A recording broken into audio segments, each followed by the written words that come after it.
Hi అండి. ఈరోజు వీడియోలో సమ్మర్‌లోనే కాదు ఆవకాయ పచ్చడి, వర్షాకాలంలో వచ్చే పునాస మామిడికాయలతో కూడా ఆవకాయ పచ్చడి పెట్టుకోవచ్చు. 5 మామిడికాయలు తీసుకొని శుభ్రంగా కడుక్కున్నాక తడి లేకుండా తుడుచుకుని, ఇలా మీడియం సైజ్ ముక్కలుగా కట్ చేసి పెట్టుకోండి.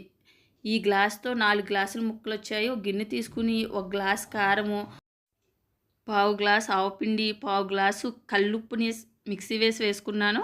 ఒక స్పూను మెంతులు, ఒక 20 ఎల్లుల్లిపాయ రేకులు వేసుకుని బాగా కలిసేలా కలుపుకోండి. ముందుగా కట్ చేసి పెట్టుకున్న మామిడికాయ ముక్కలు కొద్ది కొద్దిగా వేసుకుంటూ బాగా కలుపుకోండి. ఇది నిలవ కూడా ఉంటుంది, తొందరగా ఏమీ పాడైపోదు. ఇలా బాగా కలుపుకున్నాక అదే వాటర్ గ్లాస్తో గ్లాస్ నువ్వుల నూనె వేసుకుని బాగా కలుపుకుని మూత పెట్టుకుని 2 రోజులు పక్కకు పెట్టుకోండి. 2 రోజుల తర్వాత ఇందులో ఆయిల్ కానీ సాల్ట్ కానీ తక్కువైతే వేసుకోవచ్చు. నేను వినాయక చవితి ప్రసాదాలు చేశాను. ఛానల్ నేమ్ కింద ఇస్తాను, చెక్ చేయండి.